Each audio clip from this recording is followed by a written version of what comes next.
All right, so that was episode 8, the pointy end, which pretty much just refers to Arya using her sword for the first time, killing someone for the first time, The very beginning, yeah. the very beginning I was of gonna the say the show. first like 5 minutes, never to And be seen then again. she got the F out.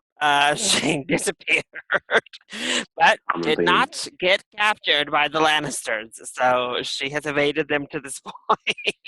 All right, so Alyssa, what were your thoughts on episode 8?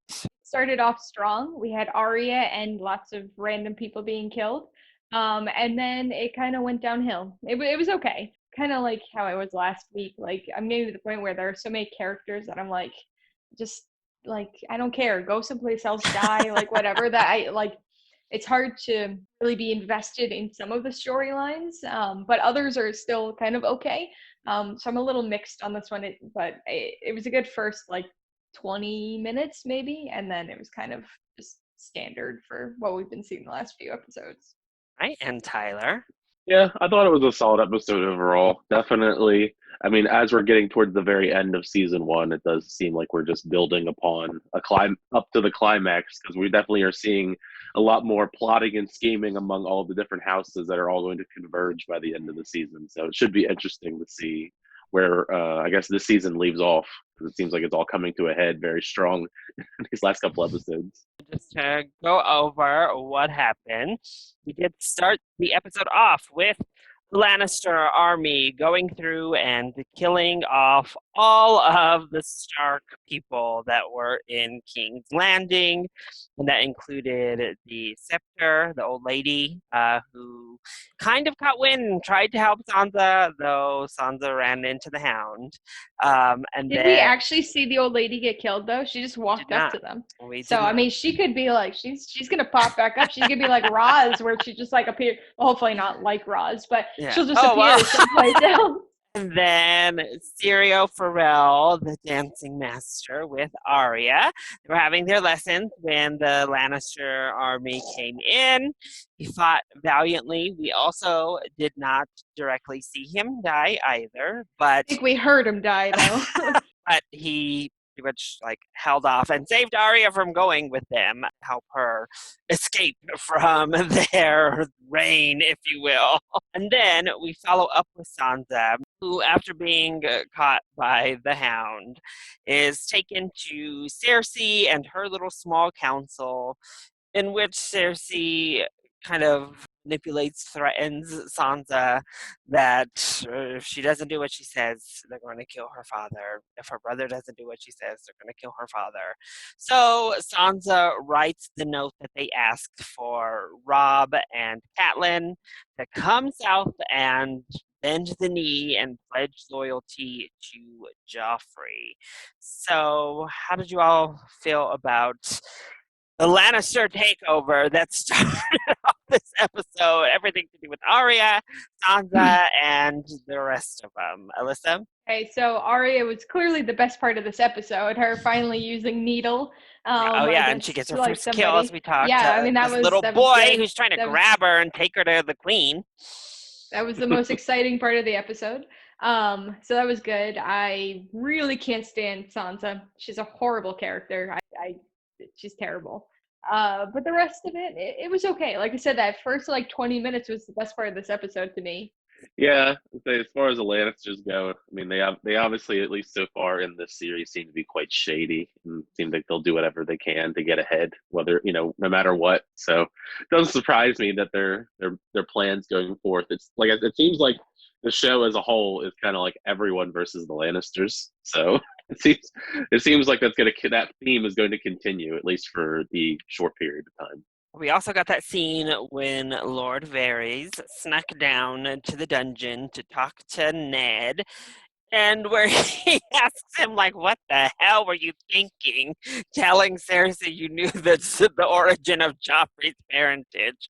Then he also says that Ned and him telling Cersei that was the reason that Robert died, and that he works for the realm. So, yeah, how did you feel about that conversation, Tyler, between Ned and Varys?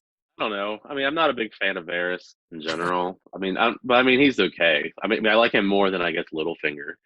But yeah, I mean, it's fine. I think Ned's, um, I think for a lack of a better term, Ned is definitely not going to last for much longer. I think he's definitely going to be screwed over just because he's already captured. I'm pretty sure just because of how he is as a character, he's probably not going to profess to Joffrey that he's the king and all that hoopla to get mercy. So it just doesn't seem like that's his character, at least for these last several episodes. Who All right, knows? Alyssa. Yeah, I agree with Tyler on that. I don't think this is going to be a good couple episodes here for Ned. And yeah, I don't like Varys at all. I don't trust him. I honestly still trust Littlefinger more than I trust Varys. I And don't know about so, that. but I don't like him. And so, but I mean, I gotta say he was being logical with Ned. He was not necessarily telling him the truth, but telling him kind of like what went down. I mean, it was Yeah. all Ned's fault for being so naive and trying to save the children. And so I don't like Varys, but he spoke the truth in that moment at least. And how did you feel about that last scene? First, we saw Sir Barristan excused from being a Fired. knight.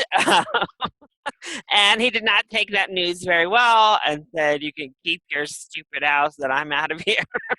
But then we got Sansa coming to the court and asking Joffrey to show mercy on her father. Lord Pycelle just not shutting up off to the side, the whole traitor nonsense. And then Joffrey claims that Sansa's sweet words have swayed him, and if Ned comes forward and professes his loyalty and names Joffrey the rightful king, he will show him mercy. So, how did you feel about that scene, Alyssa? So first off, the one guy, the knight that throws his little temper tantrum, I don't. He's either going to die or he's gonna come back and like go against them. I'm hoping for the latter, but I'd be okay with the former as well. Sansa is just horrible. So like she's just so dumb. Like I understand like her wanting to like save her father, but like clearly Arya's the if one of the sisters is gonna be the one to save him, Arya's gonna be the one, and so she's just so naive and so just she's just so dumb. And so like clearly Joffrey's like playing her and like once he's gonna ask for more than Ned admitting that he's the king, which clearly, as we said and Tyler said before, that's not going to happen. And even if it did happen, I don't think Joffrey would accept it. I think Joffrey would still kill him or try to kill him. Yeah. And so it's tough. Like I hate all of those characters. Like I hate Joffrey and I hate Sansa and I hate the incest twins. And so it's just it's challenging for me in those segments because I'm like I don't like any of you. I want you to all go away. All right, Tyler, how did you feel about that whole exchange in the throne room? Well, to echo what Alyssa said, I'm not a really big fan of Sansa either. I think she's a very naive character, as she said. But yeah, I mean, I said it already, but I don't think Ned's going to do any of that stuff. Whether I don't think Joffrey really is going to show mercy at all. It just doesn't seem like his kind of thing to show mercy, especially especially now that he's like in a position of power like that. So yeah, I think it's not going to go well, and I think that Sansa is going to be even more upset when Ned inevitably gets whatever punishment he gets because their relationship's going to be strained even more because obviously Joffrey and Sansa they're not on the best of terms anymore. So Up north, we saw the response to Ned getting captured. We see that Jon finds out his dad has been captured, calling him a traitor's bastard up there, good old Alistair Thorne, and Jon tries to stab him. Goes for the throat. straight up in the middle of the room and everything. Not as effectively as Khal Drogo. No, but in the process, that gets him thrown into like solitary confinement for the evening. But good little ghost senses something is wrong, and John encounters a White Walker. So one of those people that they had like pulled in from the north that didn't stink because they weren't rotting back to life. The only way that you can kill it was to light it on fire. That was pretty much it up there. How did you feel about our second encounter with White Walkers of any kind, Alyssa? I was pleasantly surprised by the zombie-ness of them. And so that was kind of unexpectedly supernatural. Other than the very beginning, right? Our first shot is like the blue glowing eyes and Yeah. stuff. Yeah, I mean, the wall is still by far my least favorite area in this. It's just so boring. Nothing happens up there. Ghosts, we got more ghosts than we probably have this entire series so far. So that was pleasant, I guess. And White Walkers. So we got zombies. Right, Tyler? Yeah, I mean, I was kind of surprised to see, like, like in a sorts, at least in this world, a sort of zombie pop up. I mean, like we did get a little bit of a glimpse of it very early on in the very beginning, but it was cool. Yeah, and now at least there's more stakes. There's more action to go on up at the wall, depending on if more people get turned into White Walker kind of zombie Come on, characters. Sam. They can have some more action up there, especially as it seems like they are, inevitably coming to attack. And hopefully they have I remember Sam was the one that said that they hope the wall's big enough because it looks like stuff's going to hit the fan very soon. So maybe by the end of the season, we'll see some more White Walker versus everyone up at the wall. It'll be like World War Z with all the zombies going up the wall.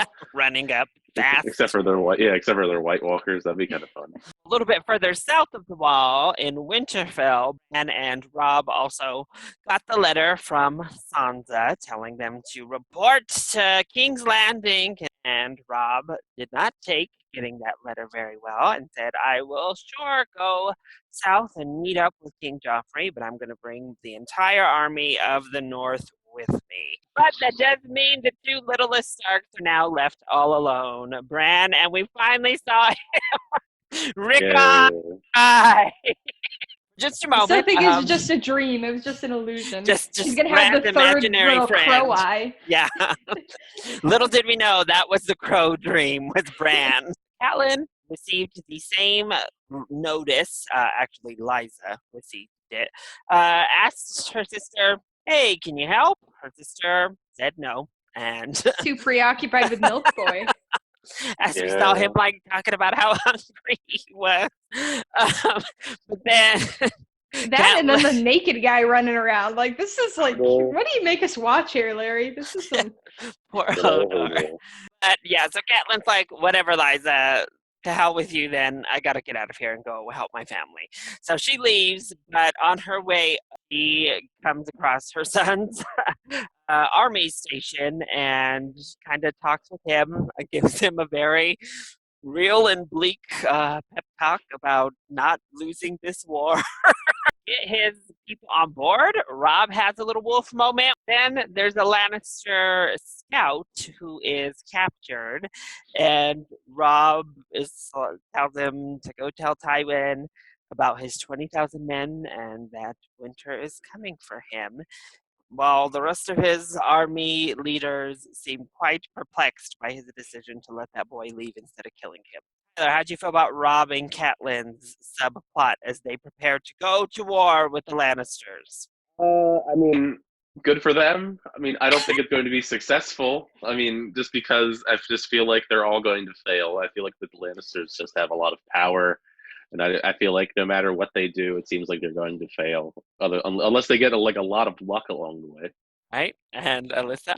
Yeah, I mean, I'm kind of thinking the same thing as Tyler, though I do think that they might kind of luck out in the sense that I think the Dothrakis are going to kind of converge, and it's going to maybe not necessarily be in anyone's favor, but it's going to make it less of a one-on-one clash and it become a free-for-all kind of three on each other clash. So I don't know. I don't think Robb is, I mean, he's kind of got he seems more tactical than skilled, I guess. So we'll see kind of how that is. But with Winterfell, I'm happy we finally got the littlest Stark. Oh, he is, though certainly the second best Stark child. He's logical, and I love the intro. Where have you been hiding? Or how long have you been hiding there? And it's like 8 episodes he's been hiding there. Like He's just been he he's been doesn't chilling off exist. screen.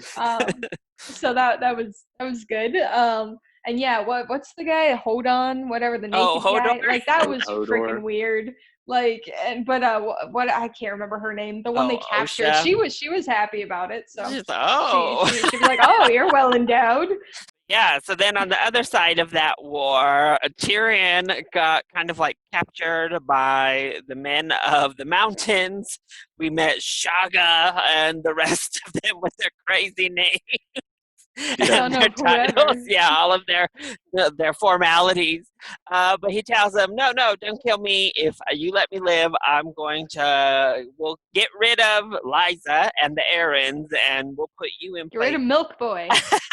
as the new Lords of the Vale. So they agree after they get a little like pinky sized ring for that very large Yeah, it was and pinky ring horn. they find Tywin. Tywin is like, oh, I see they didn't actually kill you. Okay. Welcome back, Surprise. Tyrion. But in all of that, he realizes that Robb is a little bit closer to them and the fight than he had originally anticipated. He started setting up for battle. Initially, just kind of started ordering the mountain folks around, but they were like, no, no, no, no. As long as we're here and as long as your son owes us a debt, he's coming with us too. So Tyrion is going to be right there in the battle with them next week. Hell yeah! Well, hell yeah. I'm down. So, We've already seen him fight people. We've seen him fight people before, so we'll see him fight again. So did this Bastion of the week Shield. have you feel any different type of way about Tyrion, Bronn, or Tywin, Tyler? I like Tyrion and Bronn, so I mean, I'm still cool with them. Tywin for me, like he seems very stern. He doesn't seem like he's like a very likable character. But for me, I just like Charles Dance as an actor, so that's my bias is that I like Charles Dance. But they're all decent. I mean, I still like Tyrion a lot. I think he's one of the more entertaining characters of the show. You're just cheering for Tyrion to get that wine. Hell yeah! That's you, Alyssa. Yeah, I like Tyrion and Bronn. I don't really like the rest of the people at the camp, including their new mountain friends. But Tyrion's entertaining, and he didn't seem enthusiastic about finding out that Joffrey's on the throne now. So I think he will somehow have a hand in either the killing or otherwise dethroning process that is sure to come in this Game of Thrones. All right, and then our last story thread was over with Daenerys and the Dothraki. So after Khal Drogo decided, yes, let's go kill the king and take over the Seven Kingdoms, they had to find ways to get supplies, so they started raping and pillaging. Free to mount anything you want. You can rape whoever you want. Daenerys, in her own bout of naivety, wanted to go to war for the throne, but clearly did not quite comprehend what that meant. Yeah. And finally, she comes upon like the soldiers with this like stable of women, and is like, no, no, no, no. Not gonna do this. They kind of try to be like, no, Daenerys, this is the custom, and she's like, no, no, I don't care if it's the customs or not. I'll claim them for myself so that I can like keep them away from the soldiers raping them. Either that, or she just wants more sex gurus. or she could need more practice. But obviously, one of his soldiers did not like that and went and like tattletaled to Khal Drogo. Khal Drogo doesn't see this as like Daenerys' strength, but rather the strength of her unborn child inside of her, making it's gonna her mount feisty. The world or whatever, mount the universe. Yeah.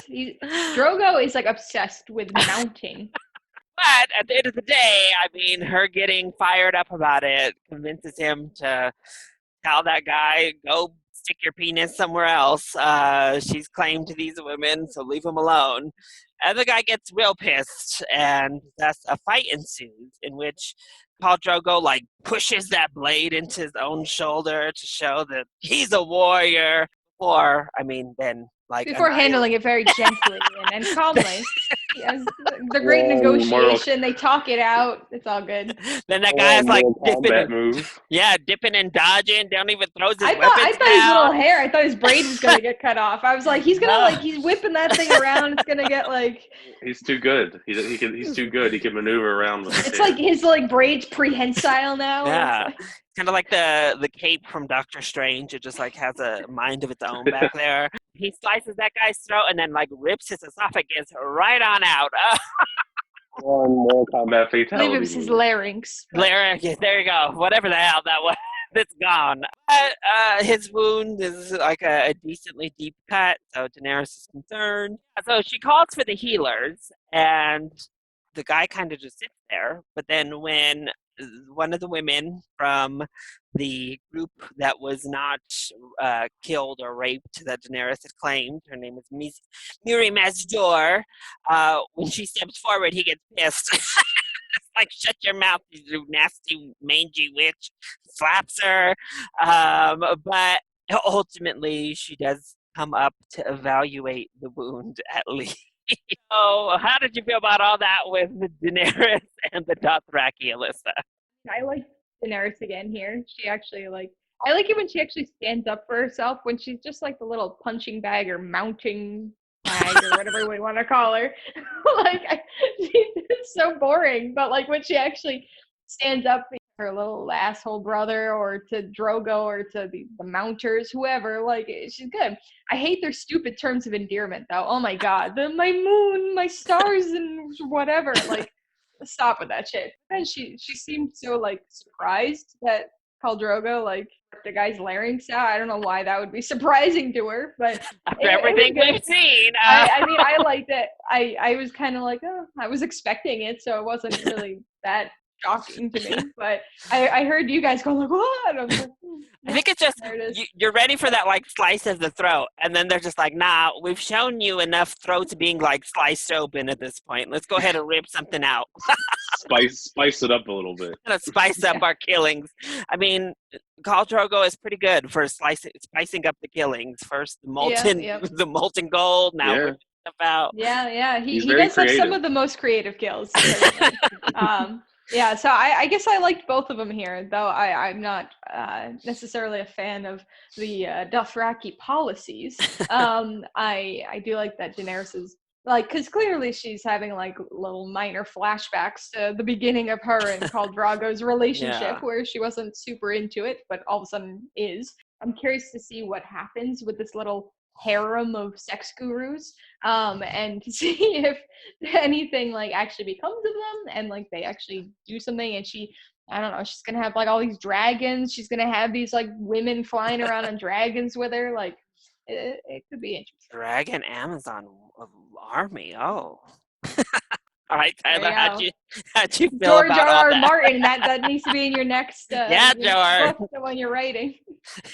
Maybe they'll put that in the prequel. Aren't they doing a prequel thing? They are, and it's about the Targaryens and their dragon. So they're gonna. There we go. You feel, Tyler, about all that Dothraki and Daenerys business? I mean, the Dothraki are quite a wild group of people, I must say. I don't know how else to describe them. They're quite wild, between their, I guess their morals or lack thereof, their policies when they, rape and pillage people, and their methods of killing people are very, very gross. We've seen Khal Drogo do some pretty gross kills so far, with Viserys, and now this one where he rips the guy's throat out, Mortal Kombat style. Like, it's all I can think of. Like, if you just put, like Khal Drogo wins, fatality, like, that's exactly what it felt like watching that happen. But, yeah, I mean, Khal Drogo's okay. I mean, I don't necessarily like him as a character. It's more of I like Jason Momoa, but I don't like his character. Daenerys, I mean, I like that we're getting her. I mean, I could see why, many people, including yourself, liked the character, I could see why people gravitated more towards her, because it seems like she's kind of growing into her own character more so now, especially now that Viserys is gone.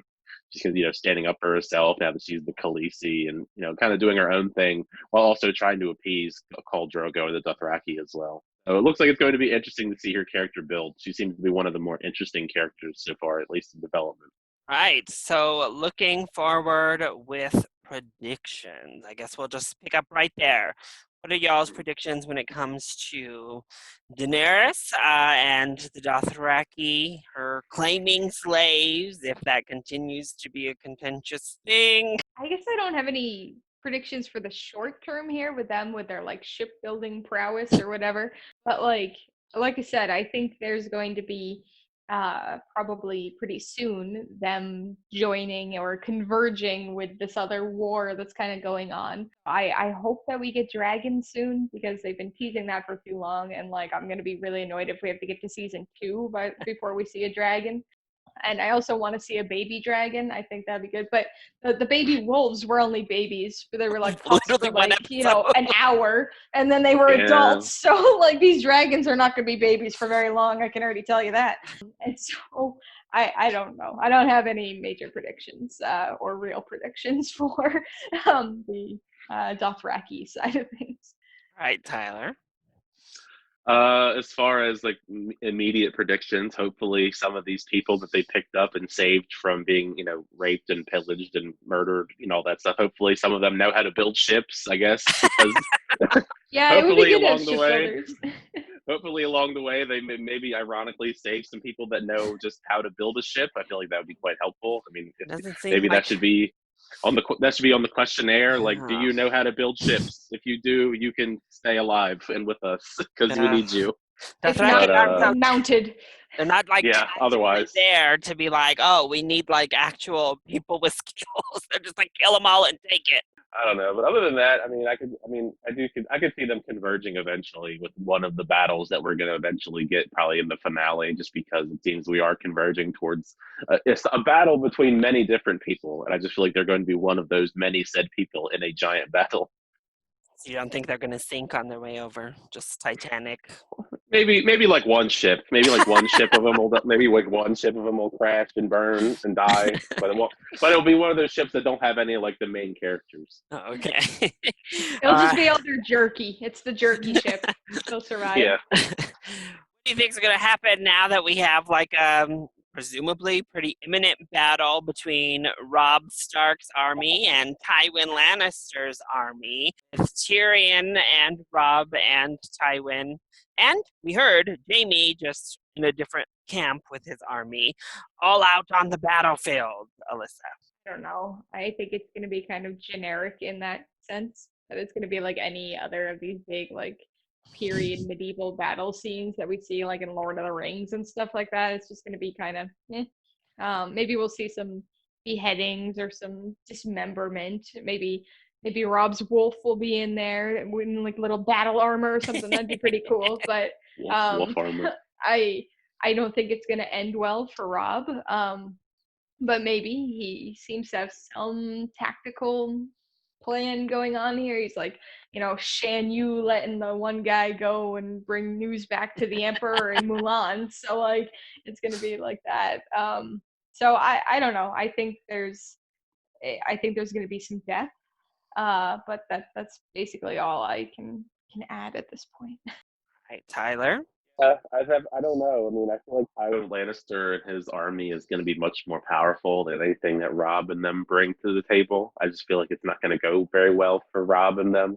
Maybe some of them will make it out alive. Hopefully, Robb makes it out alive. And then King's Landing. Questions for Arya, since she just escaped and we don't know where or what she's doing at this point. She killed the stable boy and then disappeared. Maybe she'll go hide somewhere for a little bit, be a little strategic, and then pop out and maybe kill some of the people that you need to kill at the right moment. So maybe save. I don't know about saving her dad because I think that Ned is probably dead at this point. I think there's not much that they can do to save him at this point. But maybe she'll at least try and intervene in some shape or form. Yeah, she's not gonna be hiding. This is Arya. Come on. I think she's gonna be kind of full blown dancing here soon. But it's gonna take her a little while to warm up to the power of Needle. I don't know if she's gonna successfully save or release her father, but I do think she's gonna end up finding her way down into that dungeon and at least being able to talk to him.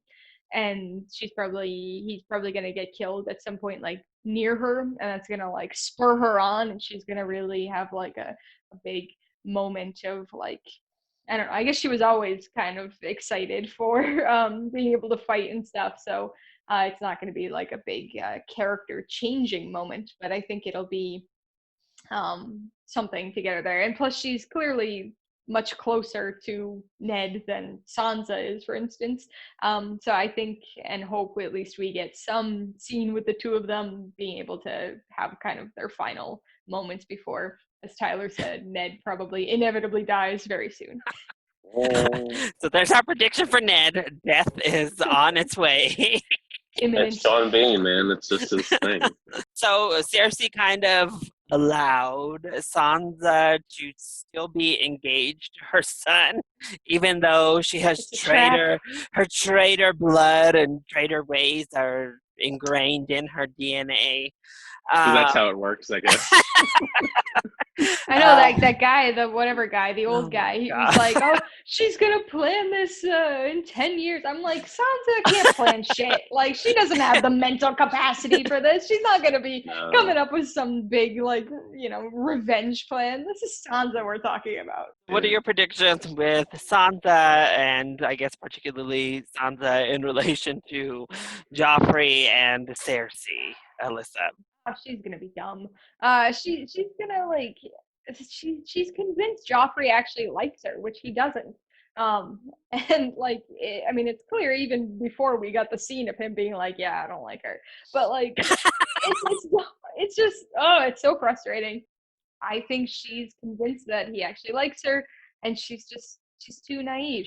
I don't think it's going to end well. I think she's going to get played by both the incest twins and Joffrey, and like she's going to do all this, and she's going to end up marrying that little asshole, and like it's not going to end well for her in either case. I just hope it ends poorly sooner rather than later. Yeah, I kind of think the same thing. I think things are going to not go very well for Sansa in one way or another. I think she's going to probably look really dumb, and Joffrey's just going to do the complete opposite of everything. Like, you shouldn't trust Joffrey at this point, and I feel like Sansa does. I feel like she's just going to get cast aside, especially once Ned inevitably probably does get murdered. Probably in front of her, too. I'm sure they're probably going to see it happen. She's going to be stunned, like, I trusted you. And then she's going to be like, "Oh, Joffrey."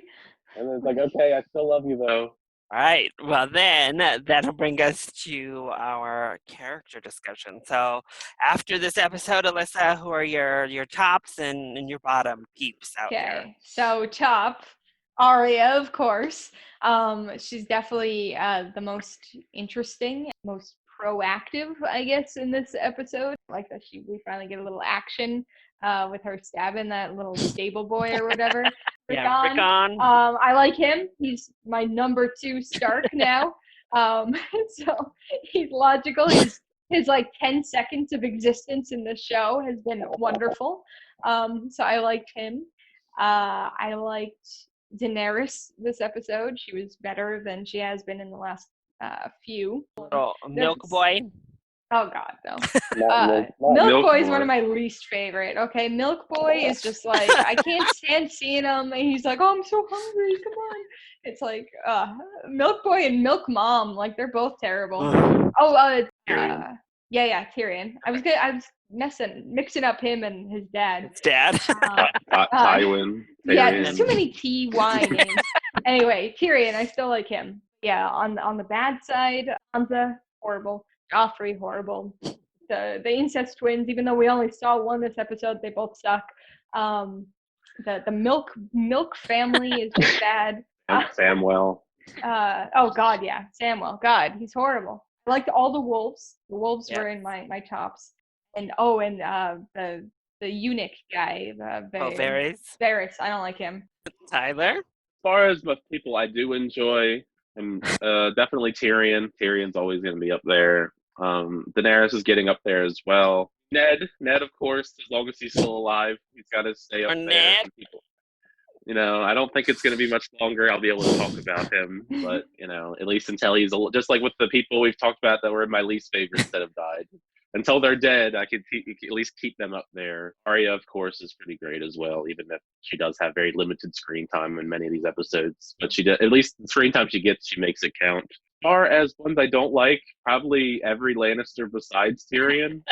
I mean, I feel like that's just a very, big overview. Just So all of them Tywin has except for worked his way Tyrion. down there. He's now amongst the rest of his kin in I the mean, bottom. he's like, I would consider him more in the middle because, like, there's still not too much development with him in general yet. I mean, I guess we could count Joffrey as in that camp as well, but just in case, I'll just say Wow. Joffrey as I was well. to say, I mean, his last name is Baratheon, but we have discovered both of his parents are Lannister.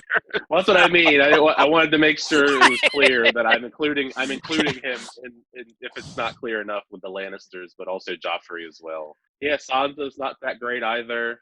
Say of all of the people, I think that's like the main ones. Like, I mean, hopefully we don't see any more of the like, what do you call them, the milk boy and the milk lady. The milk lady. Perfect. And then this episode, we just have to pour one out for our boy Sirio, the dancing master, R.I.P.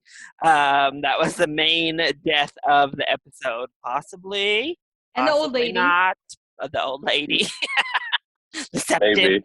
The kid too. We don't care about him, but we're glad we don't care about the stable boy. Nameless child. The nameless idiot child. See, so we have Arya trying to defend a stable boy a couple episodes ago, and then now she's killing him. Now it's like the reverse. It's all a theme. It all has meaning. All right. Well, that was season 1, episode 8, The Pointy End. I hope you all enjoyed. If you did, click like down below and subscribe to the channel so you are always up to date on every one of our Throne Thursday reactions. Also, make sure that you head on over and subscribe to my co-hosts. Alyssa, why don't you let everyone know where they can find you? Yeah, you can find me on YouTube, Facebook, Instagram, and Twitter at Mainely Movies. And Tyler? You can find me on YouTube at Tyler Calvert and on Instagram and Twitter at It's Tyler Calvert. Awesome. Thank you all so much for joining us yet again. Love you. Bye.